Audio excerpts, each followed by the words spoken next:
সবচেয়ে বড় চ্যালেঞ্জ হচ্ছে এখন মানুষের যে আস্থা ফিরিয়ে আনা নির্বাচন ব্যবস্থা, নির্বাচন কমিশন, নির্বাচন ব্যবস্থার উপরে মানুষের যে আস্থা ফিরিয়ে আনা, এটা একটা বড় চ্যালেঞ্জ আমাদের জন্য।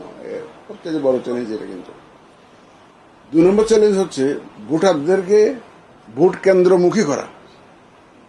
মানুষ তো আগে ধারণা করতো, আমরাই ধারণা করেছি, আর মানুষকে দোষ দিয়ে লাভ কি? যে আমি ধারণা করছি দূর যায় লাভ কি? আমার ছেলে তো ভোটার হয়ে ভোট না দিতে পারে, এখন আমেরিকা কানাডা চলে গেছে, বলে যে ভোটার হইলাম, জীবনে প্রথম ভোটে দিতে পারলাম না, চলে গেছে। এখন মানুষ তো আগ্রহ হারিয়ে ফেলেছিল, কারণ জানে যে আমি গেলেও যাই হবে, না গেলেও তাই হবে।